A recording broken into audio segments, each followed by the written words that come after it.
Sometimes in the gym business, you're going to be in a position to need to buy a used barbell. Now this is true whether you are a gym owner of a place like this, an actual serious training gym where a lot of times, you know, it's hard to make ends meet and you're on a budget. Or if you're a guy training at the house, trying to equip your garage gym the most efficiently and cheaply that you can. A lot of times used equipment is your friend. Now, as a general rule, a barbell should be the place that you choose to spend the most money on your equipment. Plates just hang there. Bumper plates are important, of course, but if we're just talking about standard barbell plates, 20 cents a pound used barbell plates are just fine for most purposes. The power rack that you're going to have to use is going to be an expensive item, and the bars that you use, if you buy them new, should be expensive as well. Buying new barbells, generally speaking, are fairly open and shut. Don't spend less than about $300 on a bar. You can find occasionally, I think the new Texas Power bars are in the low 200s, and those are good bars. But as a general rule, if you find a barbell for $150, leave it alone. As we'll see, there's a range of diameters for bar shaft material. It has been my experience that bar shaft material that is 30 millimeters or greater in diameter is shit. Okay, there's lots of those things on the market right now, and what generally happens is that the manufacturers use diameter to make up for quality, because in theory a big fat 32 millimeter bar should be hard to bend. But I have seen extremely bent 32 millimeter bars, you know, the kind sold by that track and field company, where the bearings fall out of the thing in the floor, bent like this, like the bar I'm about to show you. They just got bent under normal use. They're pieces of junk. I guess they're made out of hot rolled steel. They're not any good. Don't buy that kind of thing. As a general rule, a barbell is not the place to save money. But every once in a while, you will have the opportunity to buy a used barbell. There's lots of places where you can buy used barbells, and sometimes you get a great deal on a bar for not that much money. And what we're going to do today is show you exactly what you're looking for and how to tell if the bar is good. First thing the bar needs to be is straight. Okay? Look at this. This is a bent bar. Look at the end of the bar. See the end of the sleeve? As I roll it with my foot, the end of the sleeve describes a circle that is bigger than the diameter of the sleeve. See it wobbling around on the end out there. And that's your first indication that you've got a bent bar. Now, not all barbells roll this well. This is an expensive bar. This is an Alico bar, but you can tell that it is quite thoroughly bent. This particular Alico bar is about 6 inches out of line. And this particular bar was just dropped. It was dropped straight with a 140-pound snatch on it. When it hit the ground, it was bent. So not all expensive bars are necessarily good. In fact, funny story about this one. We contacted the chief operating officer of the Alico Corporation and said, we've got a bent Alico bar here. It's the second or third time it's happened. What would you propose to do about that? And he wrote me back, and he actually said that Alico barbells are tested before they leave the factory, and they do not bend. So since Alico barbells do not bend, what you have cannot be a bent Alico barbell, which was an interesting argument, wasn't it? So this is a bent Alico bar. This is a straight Alico bar. Now notice the difference in these two bars. This is a 25 millimeter women's barbell, women's competition Olympic barbell. This is a training model of the same type as this Eleiko. This Eleiko, being a competition legal Olympic barbell, is 28.5 millimeters. This is the men's version. The women's version is 25 millimeters. And this one is perfectly straight, as you'll see. Now, a 25 millimeter bar is obviously 3.5 millimeters skinnier than the shaft of a competition bar, 28.5 millimeters. That is why women's Olympic weightlifting bars are never used for anything other than the snatch and the clean and jerk. We don't squat with this bar, we don't deadlift or bench or press or do anything else with this bar except snatch and clean and jerk, because the damn thing is too expensive to bend, and they will bend. They are designed only for the snatch and the clean and jerk. So don't use them for anything other than that. And if you find a for sale women's Olympic weightlifting bar, the first thing you should check is whether it's straight or not, because they bend easily and they're dangerous enough little items. They're obviously designed for a smaller woman's hand, and that's exactly what they're for, and they're not for anything else. Now let's look over here. These two bars are nice and shiny and plated, okay? Plating on a bar adds expense to the bar, and it's not necessarily a desirable addition to the barbell, because the plate is applied after the knurl is cut in most cases, and as a result the knurl gets filled in by the plate, and some of the sharpness of the knurl is removed, and as a result it may counter the effects of knurling the bar in the first place. The knurl is for the grip. You'll notice that the knurl on this bar is in a particular pattern. We're going to look at several bars now, and I want you to see this first one here, because this is the kind of bar that you will often come across used in the used market. This is a York Classic bar. This York Classic bar is what they built up until sometime in the 1980s. You'll notice the characteristic assembly of the sleeve. It's got a split. There's one piece here and another piece for the sleeve, and then there's an end cap with a roller pin that holds the thing together. You'll see this characteristic. You can tell from across the room if you're looking at an old York bar, because this is the way they were assembled. Now there are probably a million of these things laying around. They were manufactured for 40 years, and there are plenty of them available in the used market, and they are potentially very good bars if they're not bent already when you get them.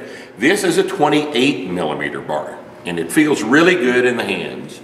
I like it to press and deadlift with, but I started training with this bar, and it feels good on your back as well. And this old 28 millimeter bar is made out of really, really nice material. Notice that it is not plated. This is the color that steel oxidizes to when it's been taken care of inside. This is not rust. This is a controlled oxidation process that occurs with hand, sweat, and oil. And over the years, the thing starts off looking quite a bit like an unplated bar, and it just gradually acquires this patina. It's like a blue on a gun. And once it gets like this, it's fairly stable. The finish on the thing won't rust. And the knurl, if it's taken care of and not allowed to fill in with chalk, this one needs brushing out, is also comfortable in the hand as well. Note the dimension of this blank spot in the middle. This one on this old York bar is 16 inches. Standard is quite a bit wider than, well, not quite a bit wider than that. This one, for instance, is 17, but they vary between 16 and a half and 17. This York bar has got another characteristic that you need to be aware of if you're going to buy this thing. Note that this score mark starts a little bit more than 6 inches away from the sleeve. Now, this is not the standard bar markings that you will find on International Powerlifting Federation approved bars and International Weightlifting Federation approved bars. These two bars in the floor over here that we looked at first were marked with the International Weightlifting, the IWF pattern. And the IPF pattern is different. We'll show you this in just a second. This York bar is available in garage sales and in used sporting goods places all over the country. And if you find one that is straight, buy it, because it's a good bar, and it probably won't be a lot of money either. If it's straight, this keeps coming up. Let's find a good, easy way real quickly to determine whether the barbell is straight. And we put that one on the floor, and we rolled it with the foot. And you can roll the thing with your foot. You can even roll it across the floor with your foot if it won't spin like that one does. And see that the end of the bar wobbles around. If it's bent, the more pronounced the wobble will be. If you want to see exactly how badly the thing is bent, here's how we do it. This is what we're going to do. We're going to set the bar on the bench. And now we're going to press into service our chief calibration officer here at Wichita Falls Athletic Club, Zach Evitz. Zach's an engineering student, so he knows how to measure things. So what we're going to do now is we're going to set this bar as close as we can get it to this upright. You see the distance here between the bar, the end of the sleeve, and this device right here. This is a vertical bench that we have sitting in the gym, and we're just going to use this as a vertical reference. So what we're going to do is we're going to roll the end of that bar around. You can see that this bar is a little bit bent. We're going to get it to 180 degrees away from the upright, and now we're going to roll it. And what really I want to do is I want to come over here, and now I'm in contact. I want a little bit of space. That's just a hair away from the thing. Now Zach is going to measure for us the distance between the upright and the sleeve of this barbell, and you can clearly see the deviation between the two. Let's make sure you can see her. There's the line coming into view right there. Note the gap. I'll spin the barbell, see it close up, see it spread apart. If there is movement in that space, you have a bent bar. What's the bend? It's about 2 millimeters. About 2 millimeters. Now, here's the question. Is a bar bent out of line 2 millimeters bent enough to constitute a problem? Most of the time it is not. Most of the time a bar bent 2 millimeters you won't be able to feel. And the problem with a bent bar is, well, let's illustrate it with this next one down here. This bar right here is an extremely bent bar that we have here in the gym. This bar is an old Texas Power bar. It was purchased as part of the original equipment in the gym. In 1980, when I bought it from David Anderson, this bar was in the gym. Now I want you to notice, let's first find our contact right there, and there we are, and you can see that the bar is very, very close to the upright right now. Now I'm going to rotate the bar 180 degrees away from this point, and that is a bent bar. What's our deviation, Zach? I would say it changes 15 millimeters. 15 millimeters. Watch the bar on the bench press. Watch as I roll it. Watch the end of the bar.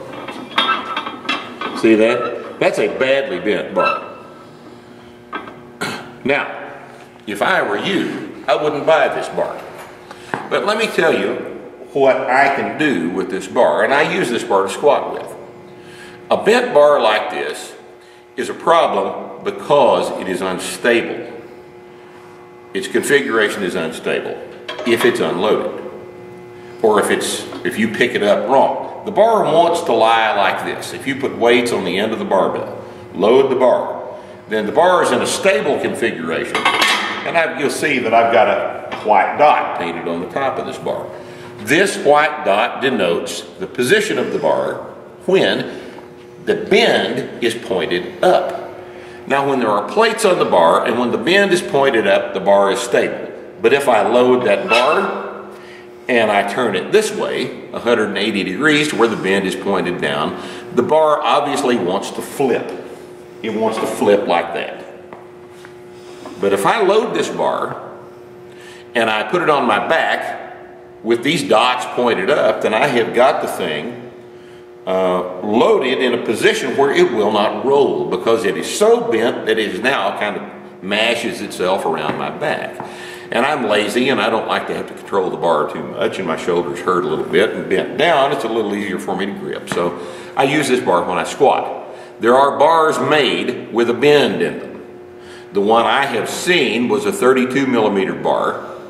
It's called a buffalo bar or something like that. It's made with a rainbow in it, and the sleeves were pointed up so that you could load the thing stably. The one I saw was given to us here at the gym, had been squatted on a lot, and the thing was such a shitty piece of metal that those sleeves were pointing down. The bar couldn't be loaded, and I threw it away or did something like that. I had Josh take it and throw it in the trash or something. But anyway, this bar is useful to me. But if you are in the market for a bent bar and you see it do this, you've got a very bent bar on your hands. Don't buy the thing. It won't be useful for much of anything. Now here's the problem. This bar is so bent that you can immediately tell that pointed in the direction I've got it right now is the direction in which it's stable. What if you've got a bar that's 4 millimeters out of line? It's visually not terribly bent. But if you try to deadlift with it and you happen to have the thing oriented in an unstable direction, it's going to try to move in your grip as you pull it up, and the plates try to right the bar into a stable configuration. This will be bad. That's why you don't want a bar that is bent. If you have your choice, you want a perfectly straight bar. Now, this old Texas Power Bar was manufactured about 1980.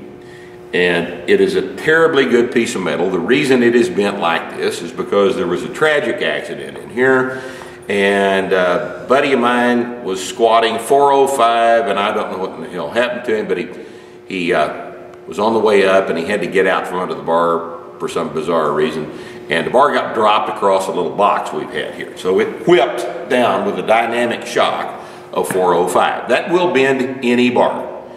Any bar can be damaged with that type of dynamic insult to it. Another good way to damage a perfectly good bar is to hold it overhead, even empty, and drop it. And if it lands with one end down before the other end and a sharp whip goes through the bar, that will bend even a terribly expensive bar too. You have to take better care of your bars than that. So what you want to find when you're buying used bars are bars that are still straight. I was going to show you this little maintenance trick here. This York bar, note the roll of the sleeve. People like to roll the sleeve diameter, rather roll the sleeve on the bar, because the spin of a bar, if you're going to do the snatch and the clean and jerk, is terribly important.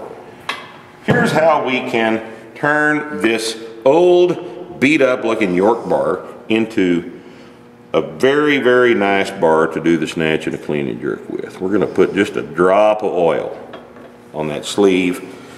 On the inside bearing, I'm sorry, the bushing. This is a bushing bar, not a bearing bar.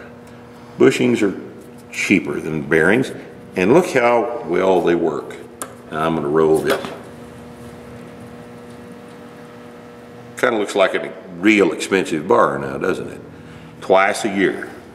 That's all it takes to make this bar have just as nice a rolling action as an expensive needle bearing bar. Bushings are cheaper. Bushings are cheaper ways, and this stuff right here is how you take care of that. Twice a year, 3-in-1 oil. Wonderful stuff. Okay? Now, this is a 28 millimeter bar. This is a 28.5 millimeter bar, like a competition bar. Here is another 28.5 millimeter bar. This is from the same batch of barbells. In 1980, Texas Power Bars were made by Mac Barbell. And I want you to look at this. Let me get this thing right up here. Carefully look at the diameter. Let's just see move your hand right there and let's just look at the gap. I'm going to rotate this bar. Let me put a little air in there so you can see it. Right there. Now look at that nice shot. Now watch as I rotate the bar. You see that? There is not a quarter of a millimeter deviation in this bar. It has been in service in a commercial gym since 1980, 31 years in a commercial gym. This fine old classic piece of barbell equipment has been serving the needs of the general public in this gym for a long time, and it is still straight. And you know, you try as you might, try to teach these guys how to take care of this equipment. You know that this bar has been dropped. I've squatted 600 for a triple with this bar. I probably rack pulled over 700 in the rack with it, or shrugged over 700 in the rack with it. And this thing is still straight. If you can find one of these bars, this is a very, very good barbell. And now you know how to check it for straight. Okay? One more bar I want to show you. This is 28.5 millimeter. This is a B&R bar, and it is made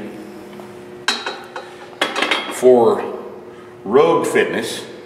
Our friend Bill Henniger up there makes this bar for us.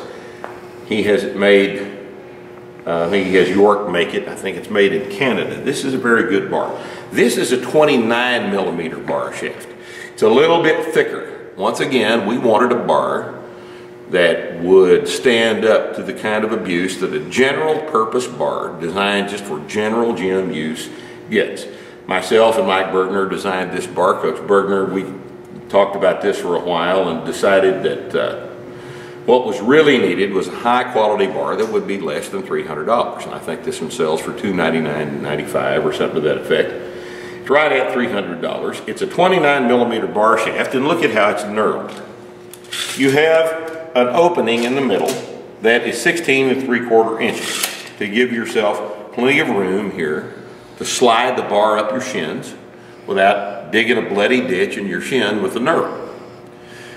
There are two marks on a B&R bar. Note that this one, the one on the inside, is 32 inches apart. There's a 32-inch difference between these two marks. This is the International Powerlifting Federation mark, and the one on the outside is about 36, 35 and a half, and this one is the International Weightlifting Federation mark. So if you see two marks on the bar, it's a B&R. This is the finest knurl in the industry, I promise you. The tools to make this knurl sit on the manufacturer's desk. Bill told me this the other day. There's one set of tools for cutting this knurl. This is the finest knurl you'll ever feel on a barbell. It's got a nice center knurl on it so that it won't slide down your back. This 29 millimeter bar is also not plated because we wanted to save the money. And I know this is beginning to sound like an ad. Let me go ahead and tell you, I don't make a dime off of this bar. I'm not in the barbell business. I just designed it. I don't make a dime off of this bar. But I like it because it is a perfect use of $300. This thing is also, it's got about a millimeter deviation in it. For all practical purposes, it's a perfectly straight bar. And for $300, this is a good place to spend $300 on a barbell. But if you can find an old Texas Power bar like that, you might be able to get the damn thing for $25, $50 in a garage sale. If it's straight, go ahead and buy it. Am I leaving anything out? You think of anything? This is our little measurement technique. The first way you identify a gross bend is to roll it around on the floor and see if it wobbles. If it is apparently fairly straight, you can precisely measure the deviation with this little trick. Put it in a bench and roll it against a known upright and measure the deviation with your eye. You'll get to be where you're really good at it and can tell within a couple of millimeters just with your eye how bent the thing is. If you're in the market for used barbell equipment, this little trick will save you some money, and it will enable you to identify good, cheap equipment, and that's something we can always use. Thanks for watching.